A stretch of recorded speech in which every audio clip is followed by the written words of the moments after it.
Alhamdulillah Rabbil Alameen. Assalatu wassalamu ala Rasulillah wa ala alihi wa sahbihi ajma'in, amma ba'd. Hamdan kaseeran tayyiban mubarakan fihi. Innal hamdalillah nahmaduhu wa nasta'inuhu wa nastaghfiruh. Wa na'udhu billahi min shururi anfusina wa min sayyiati a'malina. من يهده الله فلا مضل له ومن يضلله فلا هادي له. أشهد أن لا إله إلا الله وحده لا شريك له وأشهد أن محمدا عبده ورسوله وأرسله بالهدى ودين الحق ليظهره على الدين كله ولو كره المشركون. اللهم صل على محمد وعلى آل محمد كما صليت على إبراهيم وعلى آل إبراهيم وبارك على محمد وعلى آل محمد كما باركت على إبراهيم وعلى آل إبراهيم إنك حميد مجيد. أما بعد فإن خير الحديث كتاب الله خير الهدي هدي محمد صلى الله عليه وسلم وشر الأمور محدثاتها وكل محدثة بدعة وكل بدعة ضلالة وكل ضلالة في النار. أعوذ بالله من الشيطان الرجيم. بسم الله الرحمن الرحيم. يا أيها الذين آمنوا اتقوا الله حق تقاته ولا تموتن إلا وأنتم مسلمون. بسم الله الرحمن الرحيم. يا أيها الناس اتقوا ربكم الذي خلقكم من نفس واحدة وخلق منها زوجها وبث منهما رجالا كثيرا ونساء واتقوا الله الذي تساءلون به والأرحام إن الله كان عليكم رقيبا. بسم الله الرحمن الرحيم. يا أيها الذين آمنوا اتقوا الله وقولوا قولا سديدا يصلح لكم أعمالكم ويغفر لكم ذنوبكم ومن يطع الله ورسوله فقد فاز فوزا عظيما. أعوذ بالله من الشيطان الرجيم. بسم الله الرحمن الرحيم. الذين ينفقون في السراء والضراء والكاظمين الغيظ والعافين عن الناس والله يحب المحسنين. സ്നേഹാദരനരായ സത്യവിശ്വാസികളെ, സത്യവിശ്വാസിനികളെ, പ്രപഞ്ചനാഥനായ അല്ലാഹു സുബ്ഹാനഹു തആലയുടെ എല്ലാവിധ കൽപ്പനകളും നിർദ്ദേശങ്ങളും ജീവിതത്തിൻ്റെ എല്ലാ മേഖലകളിലും കഴിവിൻ്റെ പരമാവധി കാത്തു സൂക്ഷിച്ചുകൊണ്ട് തഖ്വ കൈവിടാതെ ജീവിക്കണമേ എന്ന് എന്നോടെന്ന പോലെ എവരെയും ഉണർത്തുകയാണ്, വസിയത്ത് ചെയ്യുകയാണ്. അപ്രകാരം അള്ളാഹുവിനെ സദാ സൂക്ഷിച്ച് ജീവിക്കുന്ന മുഅ്മിനീങ്ങളിൽ മുഅ്മിനാത്തുകളിൽ അള്ളാഹു നമ്മെ എല്ലാവരെയും ഉൾപ്പെടുത്തി അനുഗ്രഹിക്കുമാറാകട്ടെ. ജീവിതത്തിലുടനീളം അള്ളാഹുവിൻ്റെ വിശുദ്ധ ഗ്രന്ഥമായ പരിശുദ്ധ ഖുർആനും പ്രവാചകൻ സല്ലല്ലാഹു അലൈഹി വസല്ലമയുടെ തിരുചര്യകളും ഇത്തിബാ ചെയ്ത് ജീവിക്കുന്ന വിശ്വാസികളിൽ അള്ളാഹു സുബ്ഹാനഹു തആല നമ്മെ എല്ലാവരെയും ഉൾപ്പെടുത്തി അനുഗ്രഹിക്കുമാറാകട്ടെ. പ്രിയമുള്ള സഹോദരങ്ങളെ, നമ്മുടെ ഖുതുബകളിലൂടെ സ്വർഗപ്രവേശനത്തിന് കാരണമാകുന്ന, സ്വർഗപ്രവേശനത്തിന് ഉതകുന്ന ഇസ്ലാം മുന്നോട്ട് വെച്ച ഇബാദത്തുകളെക്കുറിച്ച്, സൽക്കർമ്മങ്ങളെക്കുറിച്ചാണ് പറഞ്ഞുകൊണ്ടിരിക്കുന്നത്. ഏറ്റവും ഗൗരവത്തിൽ ശ്രദ്ധിക്കേണ്ട രണ്ട് വിഷയങ്ങളാണ് കഴിഞ്ഞ ഖുതുബയിൽ നമ്മൾ സൂചിപ്പിച്ചിട്ടുണ്ടായിരുന്നത് എന്ന് നമുക്കറിയാം. രണ്ട് താടിയല്ലുകൾക്കിടയിലുള്ളതും രണ്ട് തുടയല്ലുകൾക്കിടയിലുള്ളതിനെയും സൂക്ഷിച്ചാൽ സ്വർഗത്തിന് ഞാൻ ജാമ്യം നിൽക്കാമെന്നാണ് റസൂൽ കരീം സല്ലല്ലാഹു അലൈഹി വസല്ലമ പഠിപ്പിച്ചിട്ടുള്ളത്. അതേപോലെ പ്രവാചകൻ വളരെ ഗൗരവത്തിൽ ഉണർത്തിയ മറ്റൊരു വിഷയം, സ്വർഗപ്രവേശനത്തിന് കാരണമാകുന്ന, സ്വർഗം നഷ്ടപ്പെടാൻ കാരണമാകുന്ന, എന്നാൽ സൂക്ഷിക്കേണ്ട ഒരു വിഷയം. പ്രവാചകന്റെ സന്നിധിയിലേക്ക് ഒരു മനുഷ്യൻ വന്നിട്ട് പ്രവാചകനോട് ചോദിക്കുകയാണ്. അബൂ ഹുറൈറ റളിയല്ലാഹു അൻഹു റിപ്പോർട്ട് ചെയ്യുന്ന ഹദീസിൽ കാണാം, അന്ന റജുലൻ ഖാല ലിന്നബി സല്ലല്ലാഹു അലൈഹി വസല്ലം ഔസിനി, പ്രവാചകരെ എനിക്ക് വസിയത്ത് തന്നാലും. പ്രവാചകൻ പറഞ്ഞു, ഖാല ലാ തഅളബ്, നീ കോപിക്കരുത്. ഫറദ്ദ മിറാറൻ ഖാല ലാ തഅളബ്. അദ്ദേഹം വീണ്ടും പ്രവാചകനോട് അതേ ചോദ്യം ആവർത്തിച്ചു കൊണ്ടിരുന്നു. അപ്പോഴെല്ലാം പ്രവാചകൻ പറഞ്ഞ മറുപടി ലാ തഅളബ്, നീ കോപിക്കരുത് എന്ന ചെറിയ വാചകങ്ങളാണ്. കാരണം ആവർത്തിച്ച് ചോദിച്ചിട്ടും പ്രവാചകൻ ഒരേ മറുപടി പറഞ്ഞത് എന്തുകൊണ്ടാണ്? ജീവിതത്തിൽ ഇഹത്തിലും പരത്തിലും, ഈ ലോകത്തും പരലോക ജീവിതത്തിലും അനവധി പ്രത്യാഘാതങ്ങൾ സൃഷ്ടിക്കപ്പെടുന്ന വളരെ ഗുരുതരമായ ഒരു ദുസ്വഭാവമാണ് കോപം എന്നതാണ് ഈ ഹദീസിലൂടെ വിശ്വാസികൾക്ക് മനസ്സിലാക്കാനുള്ളത്. നമുക്കിഷ്ടമില്ലാത്ത കാര്യങ്ങൾ കാണുമ്പോൾ, നമുക്കിഷ്ടമില്ലാത്ത കാര്യങ്ങൾ കേൾക്കുമ്പോൾ, നമുക്ക് താല്പര്യമില്ലാത്ത കാര്യങ്ങൾ നമ്മുടെ മുന്നിലേക്ക് വരുമ്പോൾ മനുഷ്യനെന്ന നിലക്ക് നമ്മുടെ വൈകാരികത ഉണരുകയും അത് പല നിലക്കുള്ള പ്രകടനങ്ങളായി മുന്നോട്ട് വരികയും ചെയ്യുന്നതിനാണല്ലോ നമ്മൾ കോപം അഥവാ ദേഷ്യം എന്ന് പറയാറുള്ളത്. ഇത്തരം സാഹചര്യങ്ങളിൽ പലരുടെയും ജീവിതത്തിൽ പല തെറ്റായ തീരുമാനങ്ങളും തെറ്റായ പ്രവർത്തനങ്ങളും ഒക്കെ കടന്നു വരുന്നത് നമുക്ക് കാണാൻ സാധിക്കും. പല അനിഷ്ടകരമായ സംഭവങ്ങൾക്കും കാരണം പലരുടെയും പിടിച്ചു വെക്കാൻ കഴിയാത്ത കോപമാണ് എന്നതറിയാം. എത്രയോ കുടുംബങ്ങളാണ് ഊഷ്മളമായ ജീവിതം മുന്നോട്ട് നയിച്ചവർ പെട്ടെന്നുണ്ടാകുന്ന ഒരു ദേഷ്യത്തിന്റെ പുറത്ത് കൊലപാതകങ്ങൾ പോലും സംഭവിച്ചു പോയ സംഭവങ്ങൾ നമ്മുടെ നാടുകളിൽ നമ്മൾ കേട്ടിട്ടുണ്ട്. പെട്ടെന്നുണ്ടായ ദേഷ്യത്തിൽ ഭാര്യ ഒന്ന് പിടിച്ചു തള്ളുകയും ഭാര്യയുടെ തല പോയി ഭിത്തിയിലടിക്കുകയും എന്നിട്ട് മരണപ്പെടുകയും ചെയ്ത സംഭവങ്ങളൊക്കെ ഈ കേരളത്തിൽ റിപ്പോർട്ട് ചെയ്തത് നമ്മളൊക്കെ കണ്ടതാണ്. എത്ര കുടുംബ ബന്ധങ്ങളാണ് ദേഷ്യത്തിന്റെ പേരിൽ തകർന്നു പോയിട്ടുള്ളത്. ജ്യേഷ്ഠനും അനുജനും പെട്ടെന്നുണ്ടാകുന്ന ദേഷ്യത്തിൽ പറഞ്ഞു പോയ ചില വാക്കുകളുടെ പേരിലാണ് മരണം വരെയും മിണ്ടാതെ നടക്കുന്ന അവസ്ഥകൾ പോലും ഉണ്ടായിട്ടുള്ളത്.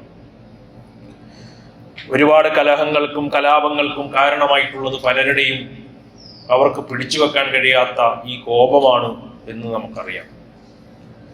മറ്റുള്ളവരെ അകറ്റി നിർത്താനും അവരെ തീരെ അടുപ്പിക്കാതിരിക്കാനും അതിനുശേഷം അവരോട് വൈരാഗ്യമായി പല പ്രവർത്തനങ്ങളും മുന്നോട്ട് വെക്കാനും ഒക്കെ കാരണമാകുന്നത് പലരുടെയും കോപമാണ്. ഈ ദേഷ്യം വല്ലാതെ പിടിമുറുക്കിയ മനുഷ്യരെ സംബന്ധിച്ചിടത്തോളം പല നിലക്കുള്ള തെറ്റായ തീരുമാനങ്ങൾ പോലും അവരെടുക്കാറുണ്ട്. ആത്മഹത്യകൾ പോലും പലതും സംഭവിക്കുന്നത് ഇത്തരം കോപമുള്ള ആളുകളിൽ കാണാൻ സാധിക്കും എന്ന് നമുക്കറിയാം. എത്ര വിവാഹ ബന്ധങ്ങളാണ് തൊലാഖിലേക്ക് കടന്നു പോകുന്നത്? ദേഷ്യം കാരണം, കോപം കാരണം. സംയമനം പാലിക്കാൻ, കാര്യങ്ങളെ വിവേചിച്ച് മനസ്സിലാക്കാൻ, വിവേകത്തോടുകൂടി പെരുമാറാൻ അല്പം അവധാനത കാണിക്കാൻ സാധിക്കാത്തതിന്റെ പേരിൽ എത്ര ബന്ധങ്ങളാണ് വിച്ഛേദിക്കപ്പെടാൻ കാരണമായിട്ടുള്ളത്. ഒരു മനുഷ്യന്റെ ജീവിതത്തിൽ അവന്റെ സ്വർഗം നഷ്ടപ്പെടുകയും നരകത്തിന് അവൻ കാരണമാകുകയും ചെയ്യുന്ന ഒരു പ്രവർത്തനമാണ് അവന്റെ ജീവിതത്തിൽ വരുന്ന ഈ വലിയ ദുരന്തം, കോപം എന്നത് നമ്മൾ ഓരോരുത്തരും മനസ്സിലാക്കേണ്ടതുണ്ട്. അതുകൊണ്ടാണ് പണ്ഡിതന്മാർ പറഞ്ഞത്, കോപം എന്ന് പറയുന്നത്, ദേഷ്യം എന്ന് പറയുന്നത് എല്ലാ ശർറുകളുടെയും സംഗമ കേന്ദ്രമാണ് എന്ന് പണ്ഡിതന്മാർ രേഖപ്പെടുത്താനുള്ള കാരണവും അത് തന്നെയാണ്. വല്ലാത്തൊരു രക്തത്തിളപ്പാണ് ആ സമയത്ത് ഉണ്ടാവുക. പക മനസ്സിൽ നിറയുകയാണ്, പ്രതികാരം ചെയ്യാൻ തോന്നുകയാണ്, അതിക്രമം കാണിക്കത്തക്ക വിധം വികാര പ്രകടനങ്ങൾ നടത്തുകയാണ്, പല തോന്നിവാസങ്ങളും ഇല്ലാത്ത കാര്യങ്ങളും ഒക്കെ പറഞ്ഞു പോവുകയാണ്. ഇതൊക്കെയാണ് ആ സാഹചര്യത്തിൽ സംഭവിക്കുന്നത്. നമുക്കിഷ്ടമില്ലാത്തത് കേൾക്കുമ്പോൾ പലപ്പോഴും പലയിടത്തും ഏഷണിയും പരദൂഷണവും അത്തരം കാര്യങ്ങളൊക്കെ പ്രകടമാകുന്ന ഇടങ്ങളിലാണ് ദേഷ്യവും കോപവും ഒക്കെ പ്രകടമായി അവർക്ക് കാണുന്നത്. സംയമനത്തോടുകൂടി കാര്യങ്ങൾ തീരുമാനിക്കുന്നിടത്ത് പലപ്പോഴും നമുക്ക് അബദ്ധം സംഭവിച്ചു കൊണ്ടിരിക്കുന്നു എന്നത് നമ്മുടെയൊക്കെ ജീവിതത്തിൽ നമ്മൾ പരിശോധിക്കേണ്ട ഒരു കാര്യമാണ്. ചില ആളുകളിൽ എന്നാൽ ദേഷ്യം ഉണ്ടാകണം എന്നുള്ളത് ചിലയിടത്ത് പോസിറ്റീവാണ് ദേഷ്യം, അത് നമ്മൾ പറയും ഇൻഷാ അല്ലാഹ്. സ്വന്തം കാര്യത്തിൽ അത്ഭുതം കൂറുന്ന ആളുകളുണ്ട്. സ്വന്തം കാര്യത്തിൽ താൻ പോരിമ നടിക്കുന്നവരിൽ ദേഷ്യം ഉണ്ടാകുന്നത് നമുക്ക് കാണാൻ സാധിക്കും. മനപ്രയാസ സന്ദർഭങ്ങളിൽ ജീവിതത്തിൽ ദുഃഖമുണ്ടാകുമ്പോൾ, അല്ലെങ്കിൽ എന്നെ ആരും പരിഗണിക്കുന്നില്ല, എന്നെ ആർക്കും വേണ്ട, എന്നെ ആരും ഇഷ്ടപ്പെടുന്നില്ല, ഇത്തരം ചിന്താഗതികളിൽ നിന്ന് ദേഷ്യവും വൈരാഗ്യവും ഒക്കെ ഉണ്ടാകുന്നത് നമുക്ക് കാണാൻ സാധിക്കും. പരസ്പരമുള്ള സംസാരങ്ങളിൽ അത് ഇത്തരം ദേഷ്യങ്ങൾ വരികയും തർക്കങ്ങളിലേക്ക് എത്തുകയും തമ്മിൽ കലപില കൂടുകയും ചെയ്യുന്ന അവസ്ഥകളിൽ പലയിടത്തും ഉണ്ടാകാറുണ്ട്. അഹങ്കാരം എന്ന സ്വഭാവം അതിന് പ്രധാനപ്പെട്ട കാരണമാണ്. ഇബ്ലീസ് പറഞ്ഞതുപോലെ അന ഖൈറും മിൻഹും, ഞാൻ ഉത്തമനാണ് എന്ന തോന്നൽ, ഞാൻ എന്ന ആ ഒരവസ്ഥ പലരും ദേഷ്യത്തിലേക്ക് എത്തിപ്പെടാൻ കാരണമാകുന്നു എന്ന് നമുക്ക് കാണാൻ സാധിക്കും. അതുപോലെ തന്നെ ചിലർക്കൊക്കെ ഇഷ്ടമില്ലാത്തത്, തനിക്ക് ഇഷ്ടമില്ലാത്തത്, ഓരോരുത്തരും ഓരോ വ്യക്തിത്വമാണെന്ന് മനസ്സിലാക്കാതെ എല്ലാവരും ഞാൻ ചിന്തിക്കുന്നത് പോലെ ആയിരിക്കണം എന്ന് വിചാരിക്കുന്ന അവസ്ഥയിൽ പലർക്കും ദേഷ്യവും അതുപോലെയുള്ള പ്രവർത്തനങ്ങളും അവരും നടത്തുന്നത് കാണാൻ സാധിക്കും. സഹോദരങ്ങളെ, ഈ വിഷയം മഹാനായ ഒരു സഹാബി അബൂ ദർദാ റളിയല്ലാഹു അൻഹു നബി സല്ലല്ലാഹു അലൈഹി വസല്ലമയുടെ സന്നിധിയിൽ വന്നിട്ട് പ്രവാചകനോട് ചോദിക്കുന്നുണ്ട്, പ്രവാചകരെ, സ്വർഗപ്രവേശനത്തിന് കാരണമാകുന്ന ഒരു അമല് എനിക്ക് പറഞ്ഞു തന്നാലും. പ്രവാചകൻ ദുല്ലിനി അലാ അമലിൻ യുദ്ഖിലുൽ ജന്ന ഖാല റസൂലുള്ളാഹി ലാ തഅലബ്, നീ കോപിക്കരുത്, വലക്കൽ ജന്ന, നിനക്ക് സ്വർഗ്ഗമുണ്ട് എന്ന് റസൂലുള്ളാഹി സ്വല്ലല്ലാഹു അലൈഹി വസല്ലം. ഈ ഹദീസിൽ നിന്ന് തന്നെ കോപം എത്രമാത്രം സ്വർഗത്തിന് തടസ്സമാകും എന്ന് പണ്ഡിതന്മാർ രേഖപ്പെടുത്തുന്നത് കാണാൻ സാധിക്കും. സ്വർഗപ്രവേശനത്തിന് കാരണമാകുന്ന കാര്യമാണ് നീ കോപിക്കരുത്, കോപിഷ്ഠനാകരുത്, അതുകൊണ്ടുള്ള പ്രവർത്തനങ്ങൾ ഉണ്ടാകരുത് എന്ന് പറയുന്നത്. അത് തന്നെ സ്വർഗപ്രവേശനത്തിന് എത്രമാത്രം തടസ്സമാകുമെന്ന് പ്രവാചകൻ ഹദീസിലൂടെ നമ്മളെ പഠിപ്പിക്കുന്നുണ്ട്.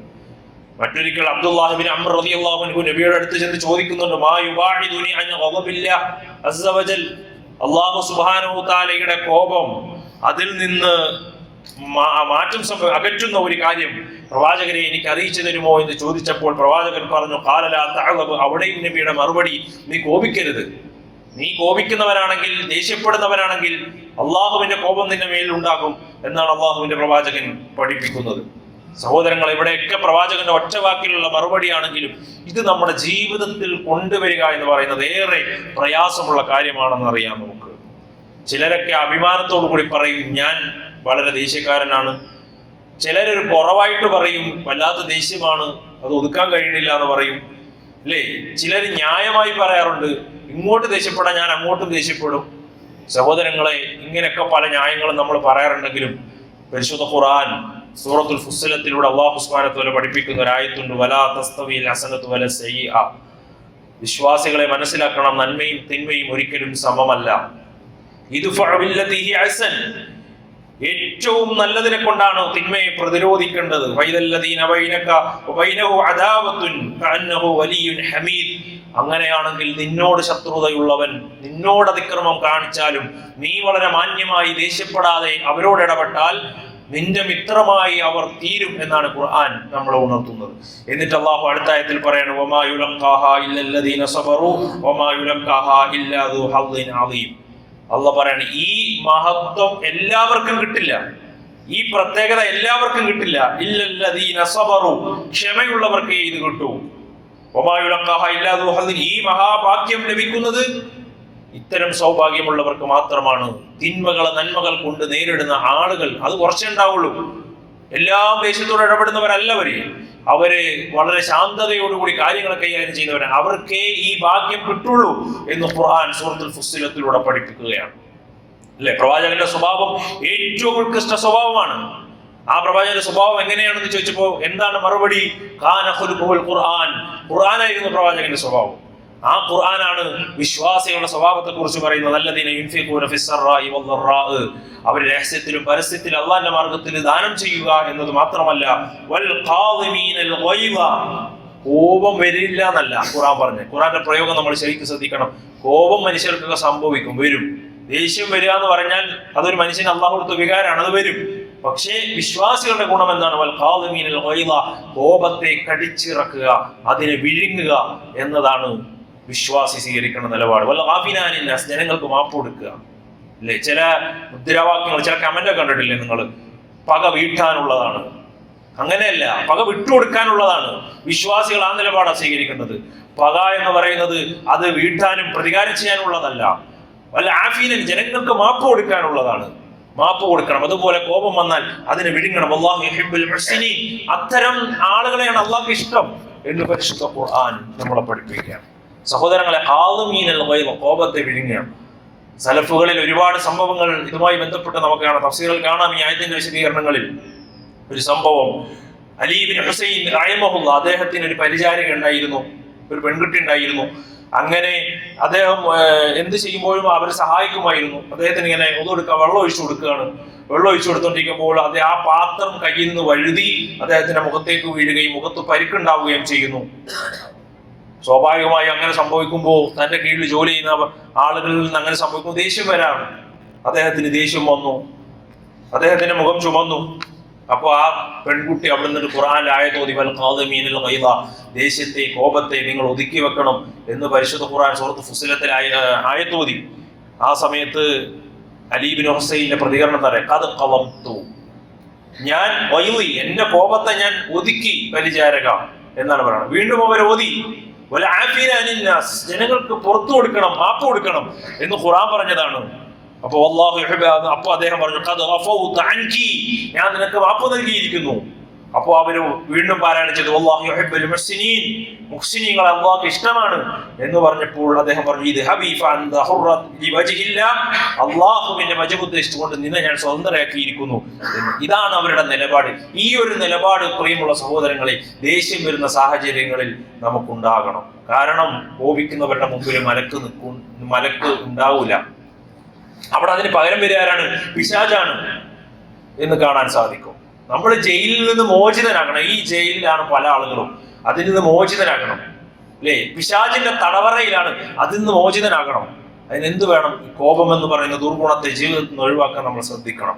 മഹാനായ അബൂബക്കർ സിദ്ദീഖ് റളിയല്ലാഹു അൻഹു അല്ലാഹുവിന്റെ പ്രവാചകൻ ഒരു സദസ്സിൽ ഇരിക്കുമ്പോൾ അവിടെ ഒരാളിങ്ങനെ അബൂബക്കർ സിദ്ദീഖ് റളിയല്ലാഹു അൻഹുവിനെ ചീത്ത പറയാണ്, അദ്ദേഹത്തെ മോശപ്പെടുത്തി പറയാണ്, ചീത്ത പറയാണ്, ഇഷ്ടമില്ലാത്ത വാക്കുകൾ പറയാണ്. അബൂബക്കർ സിദ്ദീഖ് റളിയല്ലാഹു അൻഹുവിന് വല്ലാത്ത ദേഷ്യമുണ്ടായി. നബി സല്ലല്ലാഹു അലൈഹി വസല്ലം യഅജബു വയതബസ്സമു, അപ്പോൾ അബൂബക്കർ സിദ്ദീഖ് റളിയല്ലാഹു അൻഹു നബിയെ നോക്കുന്നുണ്ട്, നബി ആണെങ്കിൽ പുഞ്ചിരിക്കുന്നുണ്ട്.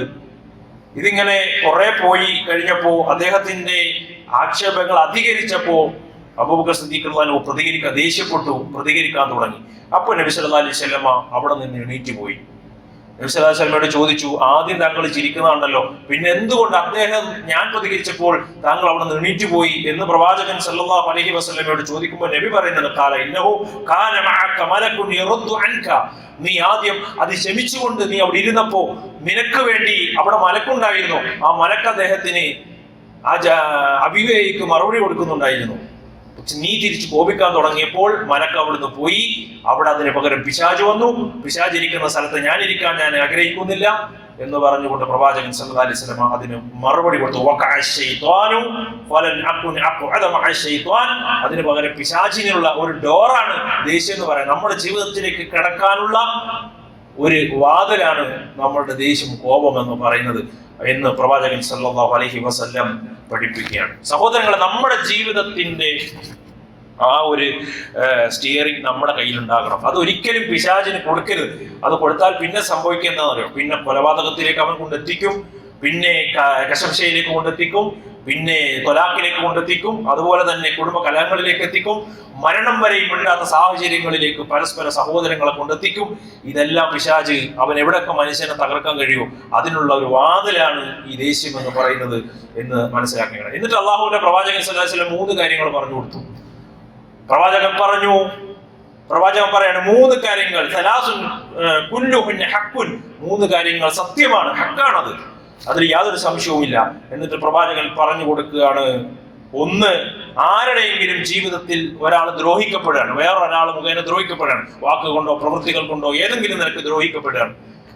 അദ്ദേഹത്തെ സംബന്ധിച്ചിടത്തോളം ആ ദ്രോഹം ഉണ്ടാവുകയും എന്നാൽ അള്ളാഹുവിന്റെ വജ്ഹ് ഉദ്ദേശിച്ചുകൊണ്ട്, പൊരുത്തം ഉദ്ദേശിച്ചുകൊണ്ട് അദ്ദേഹം അത് ക്ഷമിക്കുകയും തിരിച്ച് കോപിക്കാതിരിക്കുകയും ചെയ്താൽ അള്ളാഹു സുബ്ഹാനഹു വ തആല അവന് സഹായം നൽകി അവനെ ശക്തിപ്പെടുത്തും എന്ന് പ്രവാചകൻ സല്ലല്ലാഹു അലൈഹി വസല്ലം. ഇല്ലാ അസ്സല്ലാഹു ബിഹാ നസറഹു, അള്ളാഹുവിന്റെ സഹായം നൽകി അല്ലാഹു അദ്ദേഹത്തിന്റെ പതാക ഉയർത്തി കൊടുക്കും, അദ്ദേഹത്തെ ശക്തിപ്പെടുത്തുമെന്ന് അള്ളാഹുവിന്റെ പ്രവാചകൻ. ഇത് സത്യമാണ്.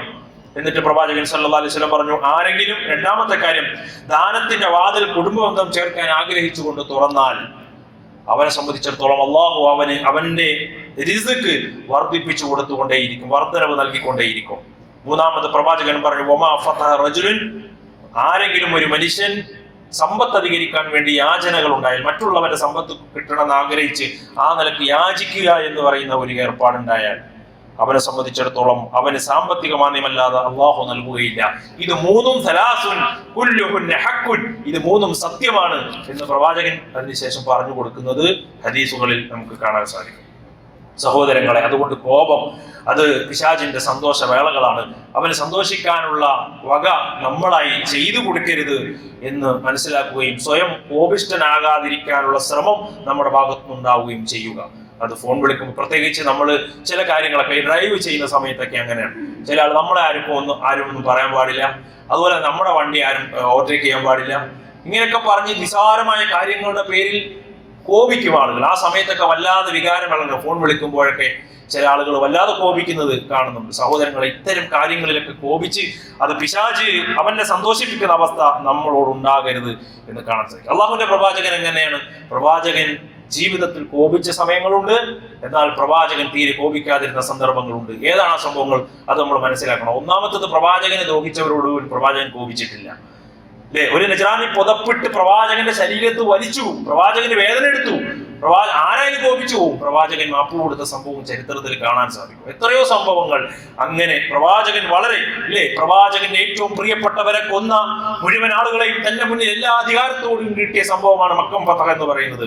ആയിരക്കണക്കിന് ആളുകൾ ഇസ്ലാമിന്റെ കുടക്കീഴിലേക്ക് വന്ന് വീണ്ടും മദീനയിൽ നിന്ന് മക്കയിലേക്ക് തിരിച്ചു വരുന്ന ഇസ്ലാമിലെ ഏറ്റവും മഹത്തായ ഒരു സന്ദർഭം മക്കം ഫതഹ് എന്ന് പറയുന്നത് ചരിത്രത്തിൽ കാണാൻ കഴിയും. പ്രവാചകൻ അവരോട് പ്രതികാരം ചെയ്യാമായിരുന്നു. അവരുറപ്പിച്ചു, ഞങ്ങളെ കൂട്ടക്കൊല ചെയ്യാൻ പോവുകയാണെന്നാണ് മക്കയിലെ ആ ശത്രുക്കൾ വിചാരിച്ചിരുന്നത്. പ്രവാചകൻ അന്തുമുത്തലക്കാവ്, നിങ്ങൾ സ്വതന്ത്രനാണ്, നിങ്ങൾ പൊയ്ക്കൊള്ളൂ എന്ന് മാപ്പ് കൊടുത്ത പ്രവാചകന്റെ ചരിത്രം ഇസ്ലാമിക ചരിത്രത്തിൽ സഹോദരങ്ങളെ നമുക്ക് കാണാൻ സാധിക്കും. അങ്ങനെയുള്ള പ്രവാചകൻ, ആ പ്രവാചകൻ കോപിച്ച ചില സന്ദർഭങ്ങളുണ്ട്. ഏതാണ് ആ സന്ദർഭങ്ങൾ? ഒരു സഹാബി സ്വർണ്ണമോതിരം ധരിച്ചു വരികയാണ് നബിയുടെ അടുത്തേക്ക്. നബി സല്ലല്ലാഹു അലൈഹി വസല്ലം കോപിച്ചു. ഹറാമായ കാര്യങ്ങൾ കണ്ടാൽ, ഇസ്ലാമിന് എതിരായ കാര്യങ്ങൾ കണ്ടാൽ അള്ളാഹുവിന്റെ പ്രവാചകന് കോപണ്ട. പ്രവാചകന്റെ ഖുതുബ എങ്ങനെയാണ്? പ്രവാചകന്റെ കണ്ണുകൾ ചുമക്കുമായിരുന്നു, ശബ്ദമിടറുമായിരുന്നു. ഗൗരവത്തിലാണ് വിദഅത്തുകളെ കുറിച്ചൊക്കെ പ്രവാചകൻ ഖുതുബകളിൽ പറയാറുണ്ടായിരുന്നത്. അത്രമേൽ ദേഷ്യപ്പെട്ടുകൊണ്ട് സംസാരിക്കാറുണ്ടായിരുന്നു. ഇസ്ലാമിലെ ഹറാമായ കാര്യങ്ങൾ, അനിസ്ലാമികമായ കാര്യങ്ങൾ വിശ്വാസികളെ കടുത്ത താക്കീതോടുകൂടി ഉപദേശിക്കുന്ന പ്രവാചകൻ. ആ സ്വർണ്ണമോതിരം എടുത്ത് ദൂരേക്ക് വലിച്ചെറിഞ്ഞ പ്രവാചകൻ. അത് പിടിച്ചു വാങ്ങിയിട്ട് അല്ലെങ്കിൽ അത് ഉപേക്ഷിക്കണം എന്ന് മാത്രമല്ല പ്രവാചകൻ ദേശിച്ച് അത് ദൂരേക്ക് വലിച്ചെറിഞ്ഞു പ്രവാചകൻ. അതാണ് പ്രവാചകന്റെ ചരിത്രത്തിൽ നമ്മൾ കാണുന്നത്. സഹോദരങ്ങളെ, അത്തരം ഒരു ദേഷ്യം, നമുക്ക് ദേഷ്യം ഉണ്ടാകുന്നതൊക്കെ ഭൗതിക കാര്യങ്ങളിലാണ്. ഞാനെല്ലാം പറഞ്ഞ പോലെ ഡ്രൈവ് ചെയ്യുമ്പോൾ അതുപോലത്തെ കാര്യങ്ങൾ, വീട്ടിൽ നമുക്ക് ഇഷ്ടമില്ലാത്ത കാര്യങ്ങൾ കാണുമ്പോൾ ഒക്കെ കോപിക്കും. പ്രവാചകൻ സല്ലല്ലാഹു അലൈഹി വസല്ലം അവിടെയല്ല നബി ഇസ്ലാമിന്റെ വിഷയങ്ങളിൽ ഗൗരവത്തിലാണ് കാര്യങ്ങളെ കൈകാര്യം ചെയ്തിരുന്നത് എന്ന് കാണാൻ സാധിക്കും. നമുക്ക് അങ്ങനെ ഉണ്ടാകാറുണ്ടോ? ഖുർആനെ ദുർവ്യാഖ്യാനിക്കുന്നത് കേൾക്കുമ്പോൾ, ഹദീസുകളെ തെറ്റായി വ്യാഖ്യാനിക്കുന്നത് കേൾക്കുമ്പോൾ നമുക്ക് ദേഷ്യം വരാറുണ്ടോ? നമുക്ക് അതിനോട് ഒരു അള്ളാഹിന്റെ മാർഗത്തിൽ സ്നേഹം, അള്ളാഹുവിന്റെ മാർഗത്തിൽ വെറുപ്പ്, അത് നമുക്ക് ഉണ്ടാകാറുണ്ടോ എന്നുള്ളത് നമ്മൾ ഓരോരുത്തരും വളരെ ഗൗരവത്തിൽ ചിന്തിക്കേണ്ട കാര്യമാണ്. പ്രവാചകൻ സല്ലല്ലാഹു അലൈഹി വസല്ലമ ആവർത്തിച്ചു പറഞ്ഞത് കൊണ്ടാണ്, നീ കോപിക്കരുത്, നിനക്ക് സ്വർഗം നഷ്ടപ്പെടാൻ അത് കാരണമായി തീരും എന്ന് പ്രവാചകൻ സല്ലല്ലാഹു അലൈഹി വസല്ലമ ഉണർത്തുന്നതായി കാണാൻ സാധിക്കും. ഒരുപാട് ദുരന്തങ്ങൾ അതുകൊണ്ടുണ്ട്. പ്രവാചകൻ പറഞ്ഞു, ഈ കോപിക്കുന്ന ആളുകളെ സംബന്ധിച്ചിടത്തോളം അവരുടെ ജീവിതത്തിൽ അസൂയയും പകയും ഒക്കെ ഉണ്ടാകും. അതുപോലെ പ്രവാചകൻ പറഞ്ഞു, അവന്റെ വിഷമാവസ്ഥകളിൽ മറ്റുള്ളവരുടെ വിഷമങ്ങളിൽ അവൻ സന്തോഷിക്കുന്ന ഒരു സ്വഭാവം അവൻ ഉണ്ടായിത്തീരും. മറ്റുള്ളവർക്ക് എന്തെങ്കിലും വിഷമം വരുമ്പോ അവന്റെ സമ്പത്ത് നഷ്ടം വന്ന ഇവർക്ക് സന്തോഷം ഉണ്ടാകും ഇത്തരം ആളുകൾക്ക്. അതുപോലെ തന്നെ ഹസൻ ബി സുറൂരിഹി, അവന്റെ സന്തോഷങ്ങളിൽ ദുഃഖിക്കും. മറ്റുള്ളവന് സന്തോഷം ഉണ്ടാകുമ്പോ ഇവന് ദുഃഖമായിരിക്കും, അതിന്റെ പേര് ദുഃഖിക്കുക.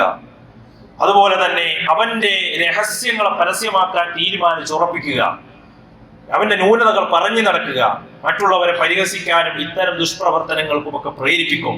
ഇത്തരം ദേഷ്യം കൊണ്ട് പിശാച് കൊണ്ട് എത്തിക്കുന്ന മേഖലകളാണ് ഇവിടൊക്കെ രേഖപ്പെടുത്തുന്നത് കാണാൻ സാധിക്കുന്നത്. അവന്റെ നാവിന് സംഭവിക്കുന്ന അപകടങ്ങൾ പണ്ഡിതന്മാർ പറഞ്ഞു, ഫി ആസാരിൽ ഉളബി അലൽ ലിസാൻ, നാവിന് സംഭവിക്കുന്ന പ്രശ്നം എന്താണ്? ഉളബ് കൊണ്ട്, കോപം കൊണ്ട് അത് ചീത്ത വിളിക്കുന്ന അവസ്ഥ ഉണ്ടാകും. അതുപോലെ ഫാഷിഫിൽ ഖൗലി, അതുപോലെ തന്നെ മോശമായ വാക്കുകൾ പറയുന്ന അവസ്ഥ ഉണ്ടാകും. ആളുകളെ പരിഹസിക്കുകയും ഗീബത്തും നമീമത്തും പറയുന്ന അവസ്ഥയിലേക്കൊക്കെ അവനെ കൊണ്ടെത്തിക്കും. ഇത്തരം ഗുരുതരമായ തെറ്റുകളാണ് അവന് സംഭവിക്കുക.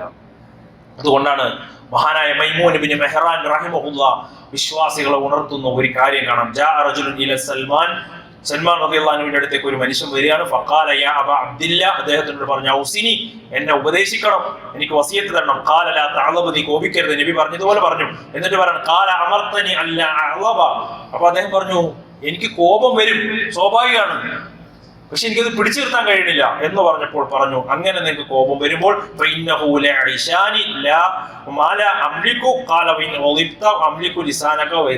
നിന്റെ കയ്യെയും നിന്റെ നാവിനെയും നിനക്ക് കോപം വരുമ്പോൾ നീ പിടിച്ചു വെക്കണം. കോപം വരുന്ന സമയത്ത് എന്താ പറയാൻ ആർക്കും അറിയില്ല. നാവിനെ സൂക്ഷിക്കണം, അതുപോലെ കയ്യെ നീ സൂക്ഷിക്കണം എന്ന് അവിടുന്ന് രേഖപ്പെടുന്നത് കാണാൻ സാധിക്കും. ശാരീരികമായി ഒരുപാട് കുഴപ്പങ്ങൾ അതുകൊണ്ട് ഉണ്ടാകും. പിന്നെ പണ്ഡിതന്മാർ രേഖപ്പെടുന്നു കത്തില് അല്ലേ, അത് കൊലപാതകങ്ങളിലേക്ക് എത്തിക്കും. അതുപോലെ തന്നെ അടികളിലേക്ക്, തമ്മിൽ ശണ്ടയിലേക്ക് എത്തിക്കും. അതൊക്കെ അതിന്റെ പ്രശ്നങ്ങളാണ്. സമൂഹത്തിൽ ഒരുപാട് പ്രശ്നങ്ങൾ ഉണ്ടാകും. പിന്നെ സമൂഹത്തിൽ ഉണ്ടാകുന്ന പ്രശ്നങ്ങൾ പരസ്പരം തർക്കങ്ങളും വഴക്കുകളും ശത്രുതകളും പകകളും വർദ്ധിക്കും എന്നത് രേഖപ്പെടുത്തുന്നത് കാണാൻ സാധിക്കും. സഹോദരങ്ങളെ, ഇത് തന്നെയാണ് പിശാച് ലക്ഷ്യം. പിശാചിന്റെ സ്വഭാവത്തെ കുറിച്ച് പരിശുദ്ധ ഖുർആൻ സൂറത്തുൽ അൻആമിൽ അല്ലാഹ് പറയുന്നുണ്ട്.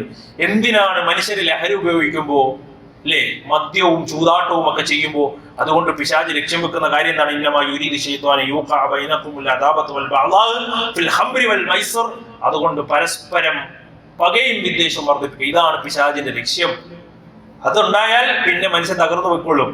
ഇതാണ് ലക്ഷ്യം. അതിലേക്ക് മനുഷ്യനെ കൊണ്ടെത്തിക്കും ഈ കോപം എന്ന് പറയുന്നത്. അതുകൊണ്ടാണ് അള്ളാഹുവിന്റെ പ്രവാചകൻ പറഞ്ഞ, കോപം വന്നാൽ നിങ്ങൾ ഒതുകൊടുക്കണം. കാര്യം തീയാണ് കോപം എന്ന് പറയുന്നത്. അതൊരു തീഗോളമാണ്. അത് നിങ്ങളുടെ മനസ്സിനെ ദുർബലപ്പെടുത്തും, നിങ്ങളുടെ ശരീരത്തെ തകർത്ത് കളയും. അതുകൊണ്ട് നിങ്ങൾ കോപം വന്നാൽ ഒതു ചെയ്യണം, വെള്ളം കൊടുക്കണം. പിശാചിനെ സൃഷ്ടിച്ചത് എന്തിനാണ്? തീ കൊണ്ടാണ് സൃഷ്ടിച്ചത് അല്ലെ? തീ അണയ്ക്കാൻ വെള്ളം വേണം. അതുകൊണ്ട് ഒതു ചെയ്യണം എന്ന് പ്രവാചകൻ സല്ലല്ലാഹു അലൈഹി വസല്ലമ ഓർമ്മപ്പെടുത്തുന്നത് നമുക്ക് കാണാൻ സാധിക്കും. സഹോദരങ്ങളെ, അത് നമ്മൾ ശ്രദ്ധിക്കുക. അതോടൊപ്പം കോപമടക്കാനുള്ള മാർഗം നിങ്ങൾ ഇസ്തിആദ ചൊല്ലുക എന്നതാണ്. അഊദു ബില്ലാഹി മിനശ് ശൈത്വാനിർ റജീം. രണ്ടാളുകൾ നബിയുടെ നിന്ന് പ്രശ്നം ഉണ്ടായി. അപ്പൊ രണ്ടാളുകൾ തമ്മിൽ അങ്ങോട്ടും ഇങ്ങോട്ടും ശണ്ട ഉണ്ടായപ്പോ നബി സല്ലല്ലാഹു അലൈഹി വസല്ലം മറ്റേ ആളോട് പ്രതികാരം ചെയ്യാൻ ആൾ എണീക്കുകയാണ്. അപ്പൊ നബി പറയുന്ന ഒരു വാക്കുണ്ട്, എനിക്കറിയുന്ന ഒരു കാര്യം അവർ ചൊല്ലിയിരുന്നുവെങ്കിൽ അവരുടെ കോപം അടങ്ങുമായിരുന്നു. എന്താണത്? അഊദു ബില്ലാഹി മിനശ് ശൈത്വാനിർ റജീം. കോപം വരുമ്പോൾ ശപിക്കപ്പെട്ട പിശാചിൽ നിന്ന് ശരണം ചോദിക്കണം അല്ലാഹുവിനോട് എന്ന് കാണാം. ഫസ്തഈദു ബില്ലാഹി ഇന്നഹു വസ്സമീഉൽ അലീം എന്ന് പരിശുദ്ധ ഖുർആൻ സൂറത്തുൽ ഫുസ്സിലത്തിലൂടെ അല്ലാഹു പഠിപ്പിക്കാൻ. അത് പിശാചിന്റെ ദുർബോധനങ്ങളിൽ നിന്ന് രക്ഷപ്പെടാനുള്ള മാർഗമാണ്. അതോടൊപ്പം കോപം വരുമ്പോൾ അവർ പറഞ്ഞു പോകുന്ന അപകടകരമായ വാക്കുകൾ ഉണ്ടാകാം. അത് പിതാവാണെന്ന് നോക്കില്ല, മാതാവാണെന്ന് നോക്കില്ല, ആ ഭാര്യയാണെന്ന് നോക്കില്ല, ഭർത്താവാണെന്ന് നോക്കില്ല, അവർ പറഞ്ഞു പോകും. അതുകൊണ്ടാണ് നിങ്ങൾക്ക് ദേഷ്യം വരുമ്പോൾ നിങ്ങൾ ഉറച്ചു തീരുമാനിക്കുക, നിങ്ങൾ മിണ്ടരുത്, നിശബ്ദത പാലിക്കുക എന്നത് നിങ്ങൾ ശ്രദ്ധിക്കണം. അതോടൊപ്പം കോപിക്കുന്ന അവസ്ഥയിൽ നിന്ന് മാറുക. നിങ്ങൾ നിൽക്കുന്ന അവസ്ഥയിലാണ് കോപം വരുന്നത്, നിങ്ങൾ ഇരിക്കുക എന്ന് നബി പറഞ്ഞു. അപ്പോഴും നിങ്ങൾ കോപമുണ്ടെങ്കിൽ നിങ്ങൾ കിടക്കുക എന്ന് പ്രവാചകൻ വുളു എടുക്കുക എന്നൊക്കെ പഠിപ്പിക്കുന്നു. ആ സാഹചര്യത്തിൽ നിന്ന് മാറുക എന്നുള്ളതാണ്. നമ്മളങ്ങനല്ല. നമ്മൾ ഇരിക്കുമ്പോൾ കോപം വന്നാൽ നിൽക്കും, ചാടി നിൽക്കും. അങ്ങനെയല്ല, നിൽക്കുമ്പോൾ കോപം വന്നാൽ ഇരിക്കുക എന്ന മാർഗമാണ് പ്രവാചകൻ സല്ലല്ലാഹു അലൈഹി വസല്ലമ പഠിപ്പിക്കുന്നതായി കാണാൻ സാധിക്കുന്നത്. അലി ബിൻ അബി ത്വാലിബ് റളിയല്ലാഹു അൻഹു പറയുന്നുണ്ട്, അലാ ഇന്ന സ്വബ്ര, തീർച്ചയായും ക്ഷമ എന്ന് പറയുന്നത് മിനൽ ഈമാൻ, അത് ഈമാനിൽപ്പെട്ടതാണ്. ബിമൻസിലത്തി റഅസി മിനൽ ജസദ്, ശരീരത്തിൽ തലക്കുള്ള സ്ഥാനമാണ് ഈമാനിൽ ക്ഷമയ്ക്കുള്ളത് എന്ന് പഠിപ്പിക്കുന്നുണ്ട്. ഫൈദാ ഖുതിഅ റഅസു ബദൽ ജസദ്, ആരുടെയെങ്കിലും ശരീരത്തിൽ തലയില്ലെങ്കിൽ പിന്നെ ആ ശരീരം കൊണ്ട് എന്താണ് ഗുണം എന്നതുപോലെ തന്നെയാണ്. എന്നിട്ട് അദ്ദേഹം തല ഉയർത്തി, ശബ്ദത്തിൽ തന്നെ അദ്ദേഹം സമൂഹത്തോട് ഉണർത്തി, അലാ ഇന്നഹു ലാ ഈമാന ലിമൻ ലാ സബ്ര ലഹു, ക്ഷമയില്ലാത്തവൻ ഈമാനില്ല എന്ന് അദ്ദേഹം ശബ്ദമുയർത്തി സമൂഹത്തോട് പറഞ്ഞു എന്ന് അദ്ദേഹത്തിന്റെ ചരിത്രത്തിൽ നമുക്ക് കാണാൻ സാധിക്കും. സഹോദരങ്ങളെ, ഉമർ ഖത്താബ് റളിയല്ലാഹു അൻഹു അതുകൊണ്ടാണ് നമ്മളോട് ഉണർത്തിയത്, ഖാല അമീറുൽ മുഅ്മിനീൻ അലൈഹിസ്സലാം, ഇയ്യാക വൽ ഗളബ, നിങ്ങൾ കോപത്തെ സൂക്ഷിക്കണം. വ ഇന്ന അവ്വലഹു ജുനൂൻ, ആ കോപത്തിന്റെ ആദ്യ അവസ്ഥ ഭ്രാന്തമായ അവസ്ഥയാണ്. തീർച്ചയായും അതിന്റെ അവസാനം വിഷമത്തിന്റെ അവസ്ഥയായിരിക്കും എന്നത് നമ്മൾ തിരിച്ചറിയാൻ നമുക്ക് കഴിയണം. അല്ലേ സഹോദരങ്ങൾ, എത്രയോ ആളുകളാണ് ജയിലിൽ കടന്നിട്ട് ഇങ്ങനെ അവരുടെ സങ്കടങ്ങൾ പറയുന്നത് കാണാൻ കഴിയുന്നത്. അല്ലേ, പെട്ടെന്നുണ്ടായ ദേഷ്യത്തിൽ സംഭവിച്ചു പോയത് ജീവിത അവസാനം വരെ ജയിലിൽ കിടക്കേണ്ടി വരുന്ന അവസ്ഥകൾ പലർക്കും സമ്മാനിച്ചത് അതാണ്. അതുകൊണ്ട് സഹോദരങ്ങളെ, കോപം ഒതുക്കുക. അതിനെന്ത് വേണം? അള്ളാഹുവിനെ കുറിച്ചുള്ള ഓർമ്മകളും ദിക്റുകളും ആയിരിക്കുക. അത്തരം വിശ്വാസികൾ അള്ളാഹു നമ്മെ ഉൾപ്പെടുത്തി അനുഗ്രഹിക്കുമാറാണ്.